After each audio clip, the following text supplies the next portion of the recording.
আসসালামু আলাইকুম প্রিয় দর্শক, মাত্র কয়েক ঘন্টার ব্যবধানে ঘটে যাওয়া ভিন্ন ভিন্ন আঙ্গিকের খুবই গুরুত্বপূর্ণ চারটি ঘটনার কথা একটু উল্লেখ করতে চাই। মুহূর্ত কত ঘটনায় ঘটছে, চারটি ঘটনা একটু সুনির্দিষ্টভাবে তুলে ধরলে খুব স্পষ্টভাবে বোঝা যাবে যে আমরা কোথায় আছি, কোথায় যাচ্ছি, কোথায় যাচ্ছে দেশ।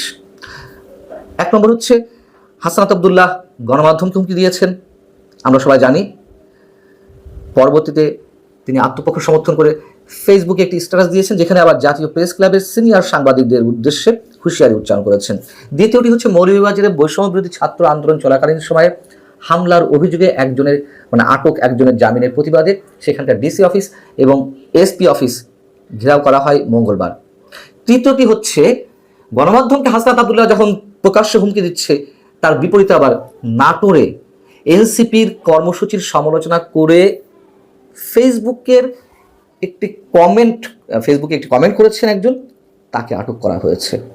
চতুর্থটি হচ্ছে, মানিকগঞ্জে আওয়ামী লীগ নেতাদের আটকের প্রতিবাদে নিষিদ্ধ ঘোষিত ছাত্রলীগের নেতাকর্মীরা একটি থানা ঘেরাও করে সোমবার রাতে। বোঝা যাচ্ছে আমরা কোথায় যাচ্ছি, ক্রিয়া প্রতিক্রিয়াগুলো কি ঘটছে। হাসানাত আব্দুল্লাহ বসুন্ধরা গ্রুপের সাংবাদিকদের উদ্দেশ্যে প্রচ্ছন্ন হুমকি দিলেন। এটা গণমাধ্যমের প্রতি হুমকি। তিনি বলেছেন, না, বসুন্ধরা গ্রুপের সাংবাদিকদের উদ্দেশ্যে বলেছেন। আচ্ছা, বসুন্ধরার এই ক্ষেত্রে অন্তত অপরাধটা কি? যখন মুক্তিযুদ্ধের পক্ষে বিভিন্ন মিডিয়া রহস্যজনক নয়, স্পষ্ট কারণেই আমরা জানি যে চুপ করে আছে, সেখানে বসুন্ধরা গ্রুপ মুক্তিযুদ্ধের পক্ষে কিছু লিখছে তাদের মিডিয়াগুলো, অথবা যারা বর্তমান সরকারের বা কিংস পার্টি সমালোচনা করে আওয়ামী লীগের গণতান্ত্রিক অধিকারের পক্ষে কিছু বলছে, এটি অনেকের সহ্য হচ্ছে না। বিশেষ করে জাতীয় নাগরিক পার্টি বা এনসিপি, তার বহিঃপ্রকাশ তো দেখলাম আমরা। এটি যে গণমাধ্যমের উপরে হুমকি, কেউ যখন প্রতিবাদ করছে, তার বিরুদ্ধে আবার হাসানাত আব্দুল্লাহ একটি স্ট্যাটাস দিলেন, দীর্ঘ স্ট্যাটাস তার ফেসবুকে। সেখানে তিনি কি বলছেন, যে পতিত ফ্যাসিস্টদের সাংস্কৃতিক ও বুদ্ধিবৃত্তিক মেশিনারির চাকা সচল হতে শুরু করেছে। একটি মাফিয়া গ্রুপের বিরুদ্ধে আমার এই যৌক্তিক বক্তব্য ও অবস্থানকে মিডিয়ার প্রতি হুমকি হিসেবে দেখাতে উঠে পড়ে লেগেছেন 5 আগস্টের পর ওই মিডিয়া গ্রুপে চাকরি পাওয়া এমন কিছু সাংবাদিক, যাদের 24শে অভ্যুত্থানের পক্ষের শক্তি হিসেবে আমরা জানতাম। এই লাইনটা খেয়াল করবেন। আচ্ছা, 5 আগস্টের পর মিডিয়া মাফিয়া গ্রুপটির অবৈধ টাকার কাছে আত্মা বিক্রি করে দেওয়া ওই সাংবাদিকেরা জাতীয় প্রেস ক্লাবে থাকা তাদের পদবি ব্যবহার করে বসুন্ধরার পক্ষে এমন বিবৃতি দিচ্ছেন, যেখানে আমার বক্তব্যকে বিকৃতভাবে উপস্থাপন করা হচ্ছে।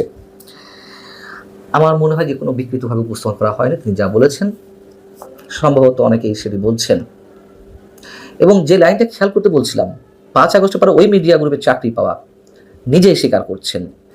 আওয়ামী লীগ আমলে যেমন আওয়ামী লীগের দালাল হিসেবে চিহ্নিত অনেক সাংবাদিক বড় বড় পদবি দখল করেছিলেন, তার মানে এই আমলেও ঘটছে, ব্যতিক্রম তো কিছু নেই। আবার তাদের বক্তব্য এখন এনসিপি, জাতীয় নাগরিক পার্টি বা সরকারের স্টেক হোল্ডার যারা রয়েছে তাদের বিরুদ্ধে যাওয়াতে তাদের আর সহ্য হচ্ছে না। কি অদ্ভুত!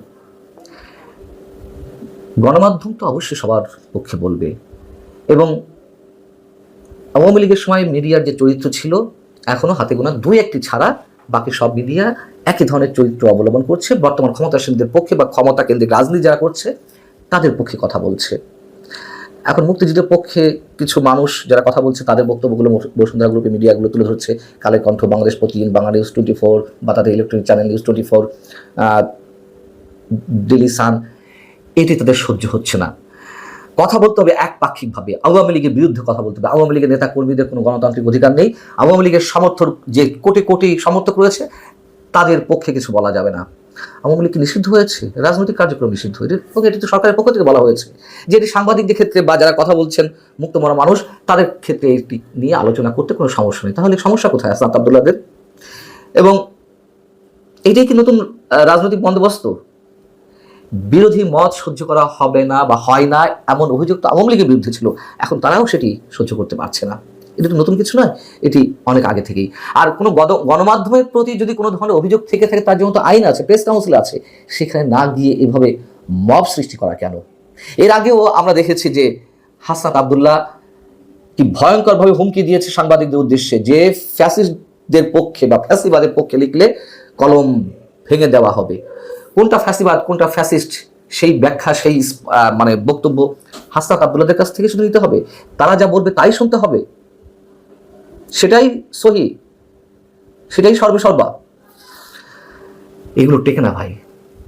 প্রথম আলো ডেইলি স্টারের সামনে মব ক্রিয়েট করা হলো, জিয়াফত করা হলো, তখন সরকারের দায়িত্বশীল ব্যক্তিদের পক্ষ থেকে যখন বলা হয় যে না, এটি আওয়ামী লীগের নির্যাতনের শিকার যারা তারা প্রেশার গ্রুপ হিসেবে কাজ করছে, হাসনাত আব্দুল্লাহ তো বলবেনই, এগুলো তো থামবে না। বসুন্ধরা গ্রুপের অন্যান্য অনেক বিষয়ে অনেক ধরনের অভিযোগ আছে, থাকতে পারে, অস্বাভাবিক কিছু নয়, অস্বীকারও করছি না।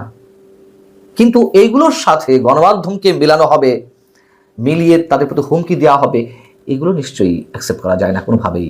আবার মজার কথা হচ্ছে যে এই যে বসুন্ধরা গ্রুপের বিরুদ্ধে হুমকি এলো গণমাধ্যমের প্রতি করতে, সেখানে আমরা দেখলাম অন্যান্য গণমাধ্যম বা সিনিয়র জার্নালিস্টদের অনেকেই চুপচাপ। কেন চুপচাপ সেটুকু আমরা বুঝি।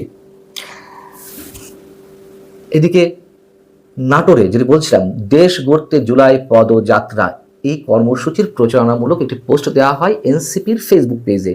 সেখানে কমেন্ট বক্সে একজন মন্তব্য করেন শামীম খোরশেদ আলম নামে, যে একটু আগে এক জায়গা, মানে আঞ্চলিক ভাষা লিখছেন, এক জায়গায় হাসনাত মার খাইছে, এলাকাবাসীর আসুক বনপাড়া, দেখি আমরা কি করতে পারি।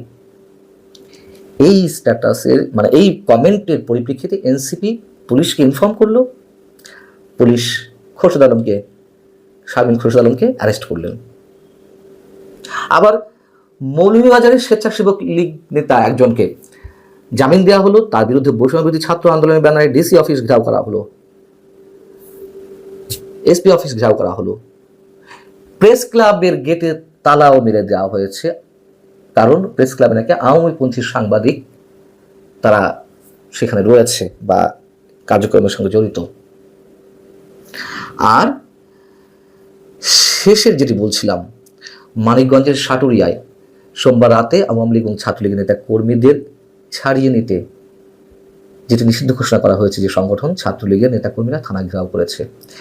এদিকে বৈষম্য বিরোধী ছাত্র আন্দোলনের নেতারা ডিসি অফিস, এসপি অফিস ঘেরাও করছে, পুলিশের সদর দপ্তর ঘেরাও করছে, এদিকে আবার ছাত্রলীগের নেতারা থানা ঘেরাও করছে। এদিকে আবার মৌলভীবাজারে মব সৃষ্টির বিরুদ্ধেও মিছিল সংঘটিত হয়েছে। প্রত্যেক ক্রিয়ারই একটি বিপরীত প্রতিক্রিয়া আছে, এটা আওয়ামী লীগ বোঝেনি, ক্ষমতায় যারা থাকে তারা বোঝে না। এনসিপি এখন অদৃশ্যভাবে ইনফরমালি ক্ষমতায় রয়েছে, আমরা জানি। এনসিপি কিংস পার্টি, তারা বুঝতে চাইছে না। সরকারের ভর কেন্দ্রের অন্যতম একটি ভর কেন্দ্র জামাতে ইসলামী, তারাও বুঝতে পারছে না। এমনকি বিএনপি নেতাকর্মীরা অনেকে বুঝতে পারছে না, তারা তো ক্ষমতায় চলেই আসছে, আমার একটি ভাব। আবার ওদিকে নিষিদ্ধ রাজনৈতিক কার্যক্রম নিষিদ্ধ হওয়া আওয়ামী লীগের নেতাকর্মীরা পথে নামছে, থানা ঘেরাও করছে, মিছিল বের করছে। মুখোমুখি সংঘর্ষের দিকে যেতে হয়তো খুব সময় বাকি নেই, বেশি সময় বাকি নেই। ভালো থাকুন সবাই, আল্লাহ হাফেজ।